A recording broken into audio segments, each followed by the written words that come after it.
Oke baik, Assalamualaikum warahmatullahi wabarakatuh. Bapak Ibu guru yang terhormat, jumpa lagi di channel Guru Obat 21 Media Informasi dan Edukasi, channelnya para guru Indonesia. Semoga Bapak Ibu senantiasa sehat walafiat.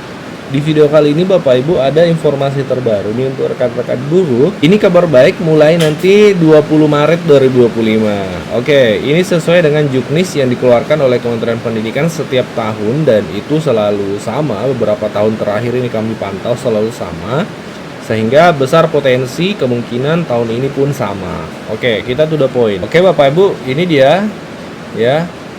Dari Kementerian Keuangan berdasarkan Peraturan Menteri Keuangan Republik Indonesia Nomor 15 Tahun 2024 Bapak Ibu. Nah, di dalam salah satu pasal di peraturan ini kita langsung ke pasal yang kami maksud ya. Nah, di sini Bapak Ibu ya, tepatnya di pasal 11. Oke, sini Bapak Ibu ya. Di pasal 11 ini adalah juknis tahun lalu terkait tunjangan hari raya dan besar kemungkinan masih sama dengan tahun ini karena beberapa tahun terakhir ini sama terkait pasal yang mengatur jadwal pencairan tunjangan hari raya. Tunjangan hari raya sebagaimana dimaksud dalam pasal 2 dibayarkan paling cepat 10 hari kerja sebelum tanggal hari raya. Jadi 10 hari sebelum tanggal hari raya. Kalau kita coba buka kalender Bapak Ibu ya. Nah, kalau kita lihat kalender tanggal hari raya itu perkiraannya di sini ya. Hari Raya Idul Fitri 31 Maret Bapak Ibu. Dalam juknis tadi ditetapkan 10 hari sebelum hari raya. Maka kita bisa hitung 1, ini kita ke Februari, 2. Oke. Keliru tadi ya, kita hitung ulang dari tanggal 31 ya. 1 tanggal 32, kemudian 3, 4, 5, 6, 7, 8, 9, 10.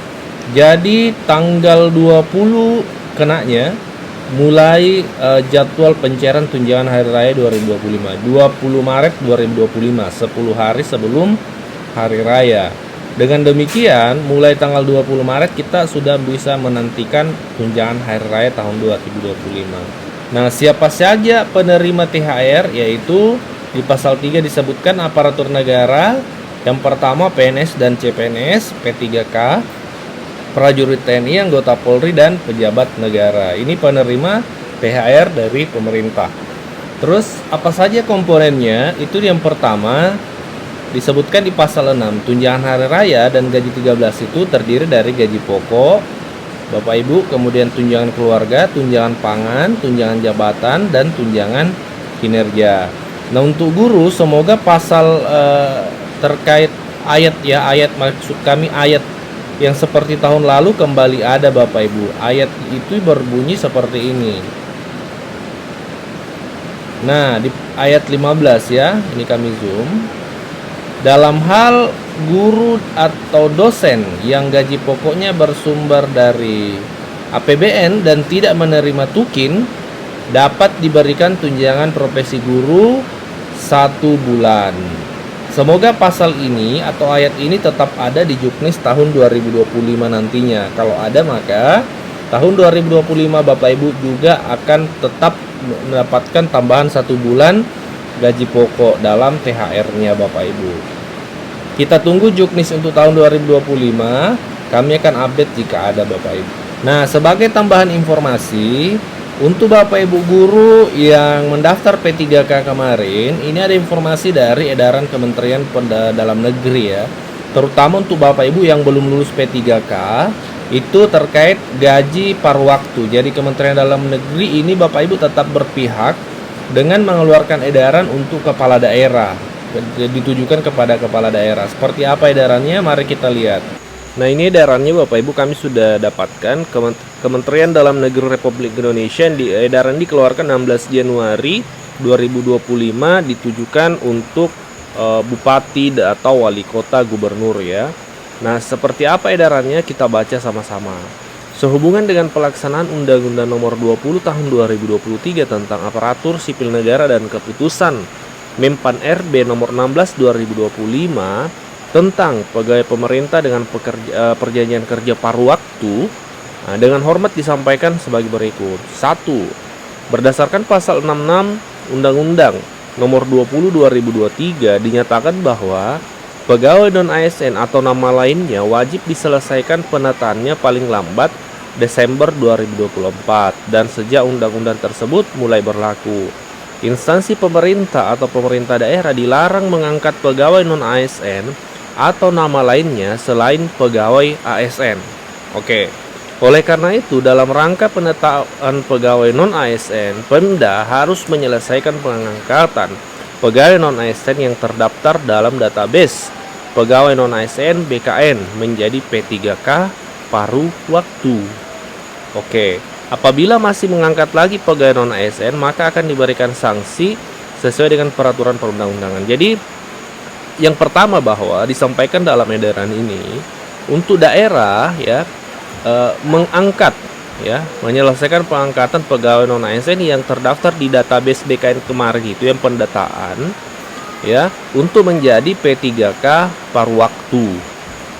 Nah, dan juga sudah dilarang untuk mengangkat lagi pegawai non ASN, sudah tidak dibolehkan lagi. Oke, jadi rekan-rekan guru ya, rekan-rekan guru yang terdaftar di database kemudian belum lulus P3K tahun ini, itu ada harapan untuk masuk P3K paruh waktu. Karena kan kemarin sempat beredar informasi akan dirumahkan dan seterusnya. Ternyata tidak Bapak Ibu, arahnya adalah P3K paruh waktu. Tentu ini akan perlahan-lahan menuju kesejahteraan guru Bapak Ibu ya.